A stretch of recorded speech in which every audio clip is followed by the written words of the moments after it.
Fala pessoal, bem-vindo a mais um vídeo do canal Prazer Bíblia e hoje eu vou estar trazendo para nós um tipo de orientação de estudo, de dicas com relação à lição de número 11 do terceiro trimestre desse ano, 2023, que tem como tema Cultivando a Convicção Cristã. Bem, vamos lá, o textuário é: por que a nossa exortação não foi com engano, nem com imundícia, nem com fraudulência? A verdade prática diz o seguinte: o cultivo da convicção cristã é imperioso para a prática e a defesa da fé em tempo de adversidades. Então vamos lá. Vamos estar aqui apresentando aqui pelo menos a leitura bíblica em classe em 1 Tessalonicenses, capítulo 2, verso 1 ao 12, certo? A apresentação da lição com relação a seus objetivos é o seguinte: primeiro, estimular a convicção espiritual nos cristãos a partir da confiança em Deus. 2. Compreender a necessidade de uma vida irrepreensível de modo que glorifique a Deus. E 3. Reconhecer que o amor sacrificial e o abnegado trabalho são essenciais para o crescimento do reino. Vamos lá tentar entender algumas coisas dessa lição para poder ajudar algumas pessoas a poder dar a sua aula, a poder mesmo captar talvez mais algumas coisas que não ficou tão claro apenas com a leitura ou seu estudo objetivo da lição.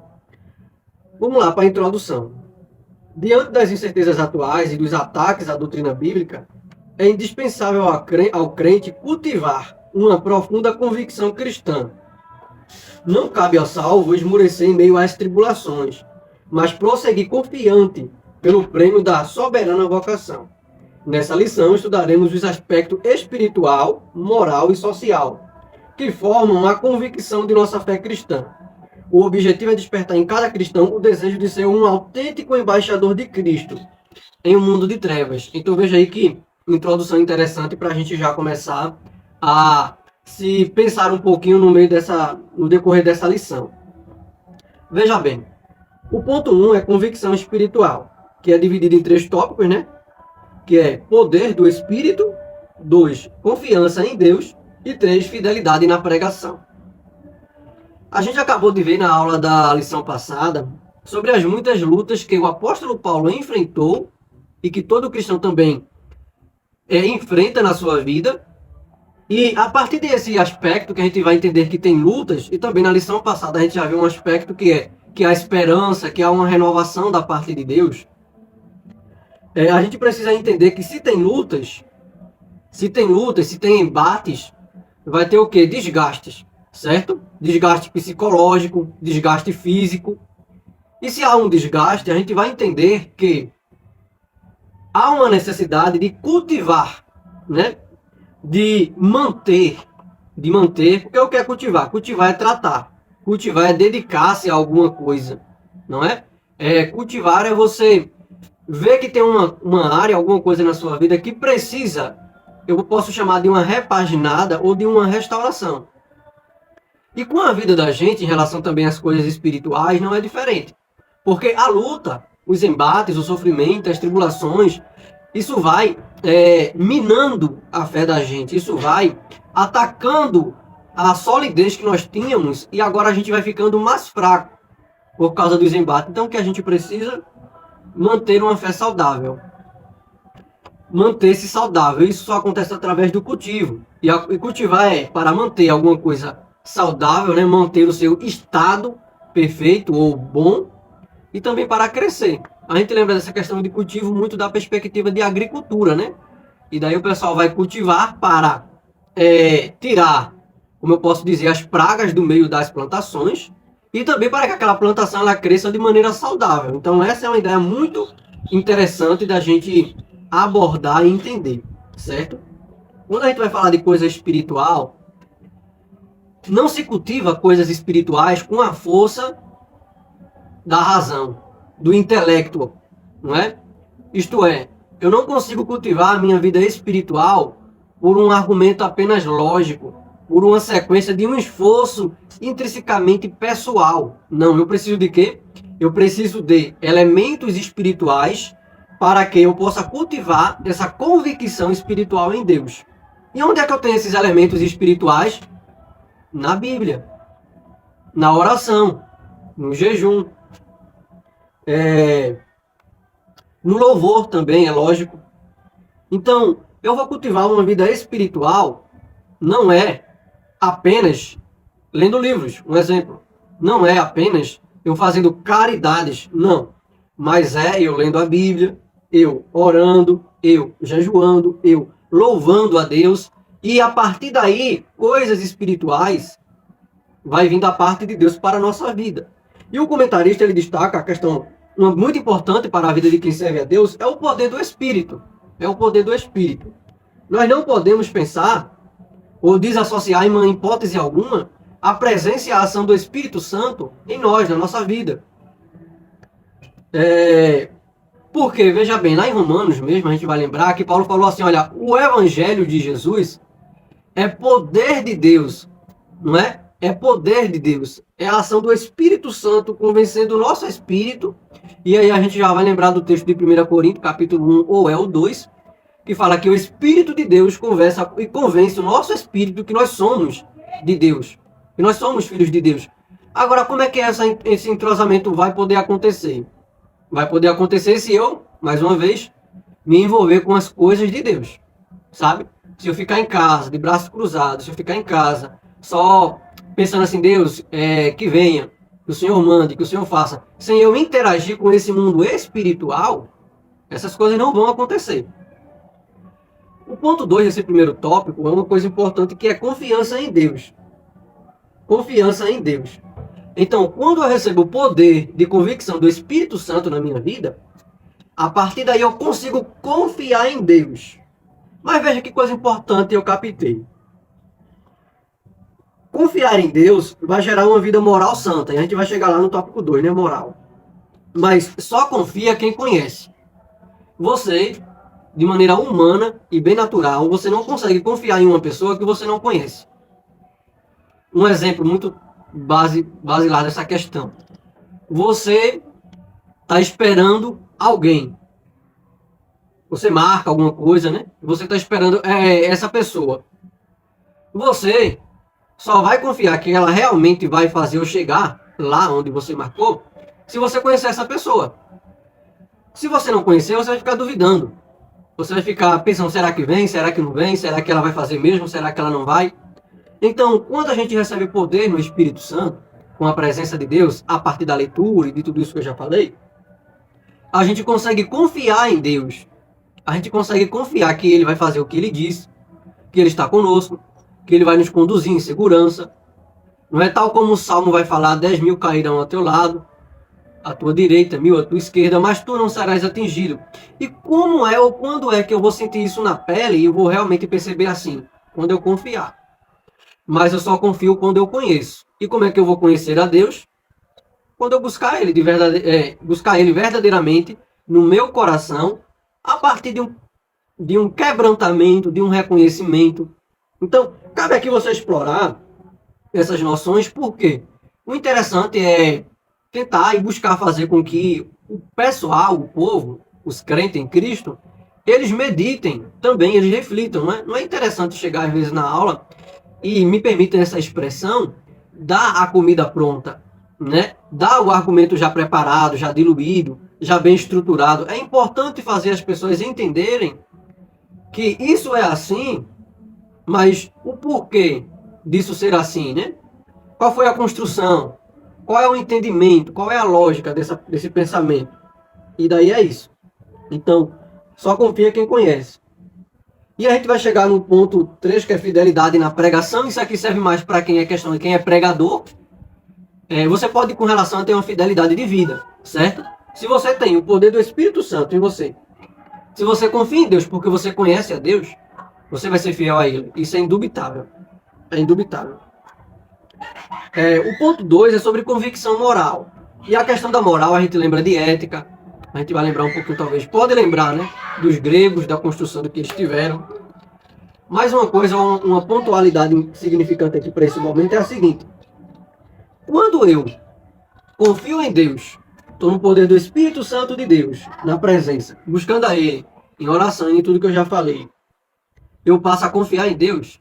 Isso vai reverberar isso vai refletir numa vida moral, sabe? Numa vida de retidão, numa vida de alguém que não vai ter do que se envergonhar porque proclama o Evangelho Santo do Senhor Jesus. Então, para ter uma retidão nas minhas ações, uma reputação ilibada, sem mancha, reabilitado, uma vida irrepreensível na presença de Deus, para ter isso, meus irmãos, só pode ter uma retidão nisso tudo, uma questão moral realmente cristã, quem realmente está vivendo, sendo guiado pelo Espírito de Deus, pela obra de Deus, pelo Evangelho de Deus, sabe? A gente vê muitas vezes na vida cristã, infelizmente, pessoas que são impactadas ou creem de verdade, creem no Evangelho, mas que não busca abrir mão de alguns pecados. Não busca abrir mão de certas atitudes, ou melhor dizendo, né? E cabe aqui uma relevância de entendimento. Não busca abrir mão do seu livre-arbítrio. Porque se a gente aceita Jesus, lembra do texto? 2 Coríntios 5,17. Porque quem está em Cristo, nova criatura é. Não vive mais eu, mas Cristo vive em mim. E se ele vive em mim, eu não vivo mais. Se eu não vivo mais, a ideia é que não existe mais vontade minha, sabe? Ou não deve existir. Então, só consegue ter retidão moral, isso é muito relevante. Quando a gente capta isso de verdade, a gente vai entender que pessoas que estão na igreja e que servem a Jesus, mas que vivem ainda muito embaraçado com o pecado, é porque ainda não conhece. E quando eu falo conhecer, é questão de intimidade, de comunhão com Deus. De comunhão com Deus. Essas pessoas às vezes vivem uma vida amoral, não é? Fala assim, eu sou crente, mas eu não sou besta, né? Eu sou crente, mas eu tenho que ser esperto também na vida. Isto é, retratando um aspecto de conseguir coisas, a gente pode até lembrar do aspecto do jeitinho brasileiro que o pessoal às vezes fala, né? Que é às vezes fazer como eu posso dizer, não passar pelas coisas de maneira digna e correta, né? É pular alguns estágios, é fazer algumas coisas que não glorificará a Deus. Então, para você ter uma convicção moral sadia, verdadeira, você precisa estar muito entrosado em comunhão com Jesus. E daí aqueles pecados que parece pequeno, pouquinho, você vai saber que aquilo ali desagrada a Deus, tanto quanto algum pecado que você acha grande, né, que acha uma coisa escandalosa, não sei o quê, e você vai conseguir dizer assim, olha, Deus também não se agrada disso. Você vai conseguir ter, e não é por força, não é por uma obrigação penosa, mental, mas é que você vai ter força e poder no Espírito Santo de não fazer esses atos, de não praticar coisas que desagradam a Deus, e a tua mente vai estar em paz, porque tu está em comunhão com Jesus. Apesar de tua carnalidade querer, você vai dizer assim, não é a vontade de Deus. E para algumas pessoas isso é muito difícil de entender, porque pessoas, infelizmente, às vezes que servem a Cristo, algumas pessoas ainda vivem guiadas pelos desejos da carne, pelo eu do pecado, sabe? Pelo eu decaído em transgressões. Mas quando você realmente tem uma boa comunhão com Jesus, acredite, vai ter coisa que vocês assim, isso daqui era uma tentação tão forte, mas agora não tem essa força toda. Por quê? Porque a aproximação verdadeira com Jesus vai transformar você em um ser moral totalmente equilibrado. Não estou dizendo que você vai ser perfeito, que você não vai errar, não vai falhar, mas que você vai estar no poder de Jesus para poder ser uma pessoa moral, e não é porque você vai querer alguma coisa em troca, é porque isso é a vontade dele. Então explore essa questão, ela é muito interessante. Ela é muito interessante. E tudo isso, gente, mais uma vez, eu já falei umas vezes, mas eu vou repetir porque é importante, você não vai conseguir pela força do seu pensamento e entendimento, pela força racional. Não que você vai ser irracional para conseguir isso, lógico que não. Mas que você consegue se envolver com as coisas de Deus, com oração, leitura e meditação na palavra, jejum, louvor. É uma vida com Deus, gente. Não pensa que, eu não estou vivendo em pecado com as coisas e tal, mas eu não busco a Deus na oração, eu não busco a Deus na palavra, eu não busco a Deus em servir meus irmãos, eu não busco a Deus em louvar Ele, e eu estou bem. Vai chegar um momento que vai vir uma pancada, uma perseguição, como é que eu posso dizer, uma tentação que você não resiste se você não estiver na presença real de Jesus. Na presença real de Jesus. O terceiro tópico da lição é convicção social, que divide só em dois momentos, que é bem-estar comum e dedicação altruísta. Para o social, né, o bem-estar, a gente tem que lembrar que o cristão, e o papel da igreja, que ele destaca até aqui na lição, é ajudar todos e em tudo, gente. Ajudar todos e em tudo. Além de pregar o evangelho, que é a chamada principal da igreja, que é pregar através, logicamente, de pregação, da sua vida, de uma vida na presença de Deus. Alguém vai olhar e vai perceber que você é crente. Alguém pode começar a ver alguma coisa de Deus através da sua vida. Mas enfim, então para o bem-estar comum, isso é bem importante. Por quê? Porque tem pessoas na igreja que fazem seleção, seleta a quem ajudar, sabe? E a Bíblia fala, fazei o bem sem olhar a quem. Ajudar sem ter fins retributivos, sem barganhar alguma coisa, sem querer algo em troca. E ajudar todo mundo. E eu não posso deixar de apontar uma coisa interessante. Eu não vou falar da igreja em si, porque a igreja como instituição, as igrejas, né, a Assembleia, enfim, as igrejas, elas fazem um papel muito bonito e lindo, e bom, louvável, que é ajudar os órfãos, viúvas, ajudar pessoas necessitadas. Isso a grande mídia não mostra. Isso é uma coisa importante. Porque quando um evangélico, um cristão, ele erra com alguma coisa, algum show, alguma coisa evangélica acontece e alguma coisa sai do trilho ali, a mídia cai em cima matando, né? Já colocam mal os cristãos, aos crentes o que fizeram. Mas ninguém, e até os críticos, eu vou chamar aqui com respeito cabido, mas não posso deixar de achar que isso é veraz, os críticos idiota, que não procura saber o que a igreja faz de bom, sabe? Você vai ver pessoas críticas, porque uma crítica real, uma crítica louvável, gente, é uma crítica que vai levar em consideração as coisas boas e as ruins, as coisas que agradam e as coisas que desagradam. Vai falar do todo e não só de uma parte nebulosa. Então os críticos, às vezes vai falar da igreja de Jesus. Ah, tá vendo a Assembleia como é? Tá vendo a igreja católica? Tá vendo a igreja presbiteriana? Vai fazer crítica e jamais você vê eles falar assim que a igreja tem trabalho muito lindo. Quem nunca pesquisou vai pesquisar então os trabalhos que as igrejas têm. Os gideões missionários também da última hora mesmo. O trabalho que eles fazem na África. Entre outras igrejas, várias que fazem trabalho em vários lugares de ajuda, de acolhimento, de doação, de educação, onde o governo muitas vezes não faz nada. De reabilitação. É a igreja que atua. Então isso é uma questão social. Por quê? Porque o espiritual de Deus para a nossa vida vai se deflagrando ou se diluindo em todas as áreas da vida do crente, da pessoa. Então não é uma questão só espiritual, que eu vou na igreja e oro e sinto a presença de Jesus e prego, ou vejo uma pregação e louvo. Não é só isso. A vida espiritual, ela vai embarcar e ela vai se diluir na nossa vida moral, na nossa vida ética, nos nossos compromissos normais, no nosso cotidiano. E o papel da igreja também é esse. O papel da igreja também é um papel social. O ponto 2, sobre dedicação altruísta. Altruísmo, né? Altruísmo é você ajudar as pessoas sem querer nada em troca, sem esperar nada em troca, e você ajudar pela ajuda. E a gente vê muita gente altruísta, como também vê muito mais ainda não altruísta. E cabe aqui a gente continuar aquele pensamento que eu estava desenvolvendo, é o seguinte: você não é chamado só para ajudar quem é seu irmão. Sabe, nós cristãos temos que ter o amor realmente de Jesus no coração.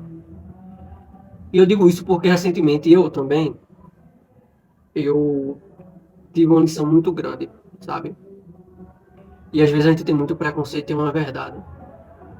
Então, eu amar, eu ajudar a todos e qualquer um.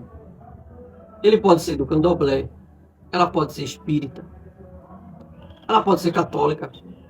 Para nós é um pouco mais, mas eu só estou aqui explorando as questões. Pode ser uma pessoa ateia, pode ser uma pessoa homossexual. A nossa atitude de igreja de Jesus é ajudar a todos em qualquer momento e sempre que a gente puder, ok? Sempre que a gente puder. E a partir disso, as pessoas vão ver Jesus na nossa vida. Veja que é uma lição muito importante, né? Então cultive isso. Cultive uma vida espiritual verdadeira e saudável. Cultive isso. E como é que as pessoas cultivam isso às vezes? Meus irmãos, a gente sabe que, infelizmente, muitos crentes, muitos, uma enxurrada, só abre a Bíblia na igreja. Só busca a Deus quando passa por sufoco. E para você ter uma vida cultivada, uma convicção sadia, sabe? Para você ter essa paz, essa convicção, essa confiança inabalável, você precisa estar na presença dele. E você só consegue estar na presença dele quando você se entrega de verdade. Quando você se envolve de verdade. Não dá para você cultivar. É por isso que a gente vê tanto crente, às vezes com 5 anos, 10 anos dentro da igreja e depois caindo em besteira. Sabe? Tropeçando em besteira. Porque não se envolveu de verdade. Porque não se entrosou de verdade com o Evangelho e com Deus, com o que Ele quer. Jesus falou, examinai as Escrituras, porque vós cuidaste ter nela a vida eterna, e são elas que de mim testificam. A gente vê tanta exortação, e poucas pessoas seguindo essas exortações. Mas se você cultivar verdadeiramente, você vai sentir a plena certeza de uma convicção inabalável na presença de Deus. E quando vier aquele tsunami de enxurrada de coisas, sabe? Pessoas ateias, secularismo, pessoas que não acreditam, céticas, você não vai estar com ódio no coração dessas pessoas. Porque você vai saber que você está confiando no certo, você está vivendo o correto, e porque Deus ele vai ficar falando ao teu coração. Então cultiva uma vida cristã. Pessoal, é isso aí, ajuda. É um entendimento, um tipo de ajuda, mas um entendimento que eu tenho para passar para vocês. Que Jesus ele possa continuar dando muita graça ao coração de vocês e que vocês realmente tratem, realmente dediquem-se a viver uma vida com Deus de verdade. E vocês vão sentir a real mudança e o amor transbordante no coração de vocês. Mas é isso, pessoal. Curte, comenta e compartilha se isso for bênção na tua vida.